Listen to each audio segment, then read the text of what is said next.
These free agents are flawed in some way, removing, the likelihood that they're going to get 4, 5, 6-year deals. So I think of short-term deals as 1 or 2 year deals. If you want to call 3-year deals a short-term deal, I'm not going to argue with you. It's arbitrary.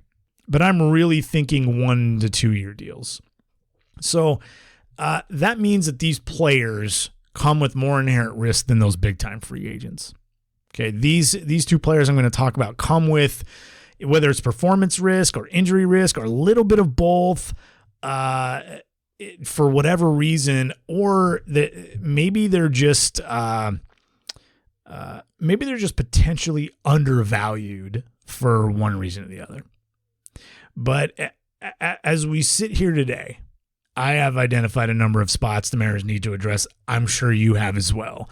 They really need a little of everything, and no position is so solid that they shouldn't consider an upgrade to some degree.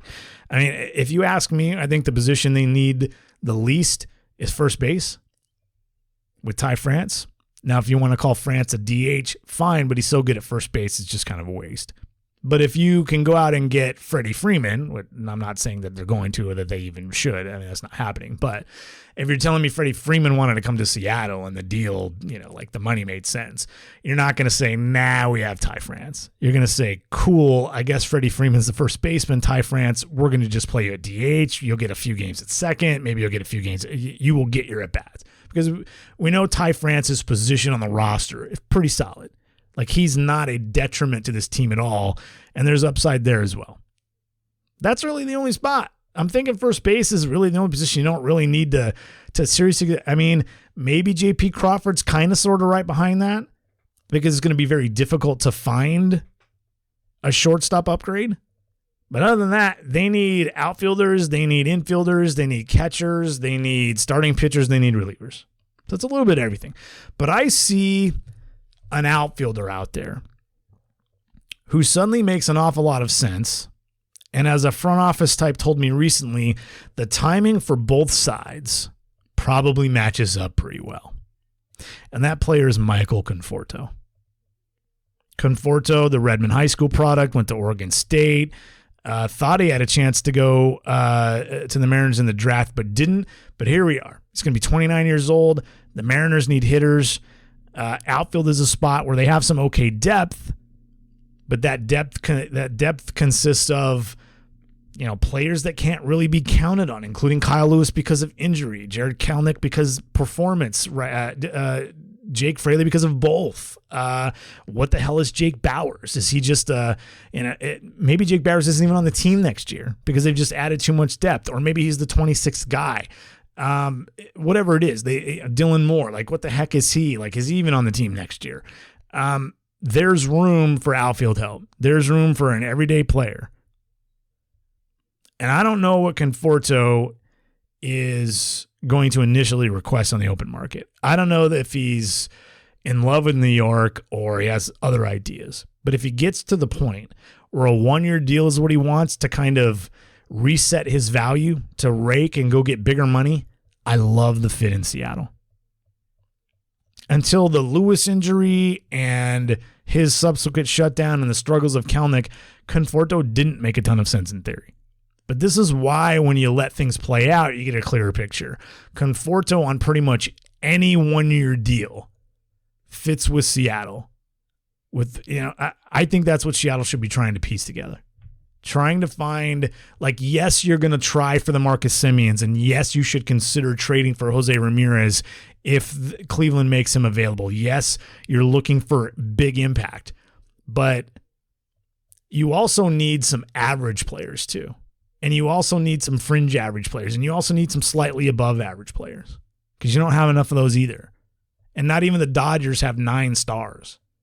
But you know what happens? A funny thing happens when you put fringe players and average players and slightly above average players in a lineup without substandard players in the lineup with them. They perform better.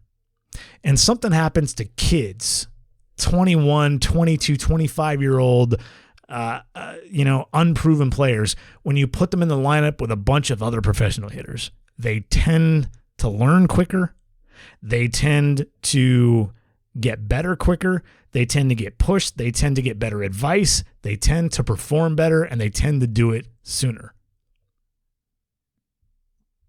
Conforto has had a cut. I mean, he's put up some good numbers. And he was actually good last year in 54 games. Remember, last year was just a 60-game season. So while he's had some injury issues, like he's played 111 out of 140 some games this year. So he's, he missed a little bit of time this year. He missed a month and a half or so.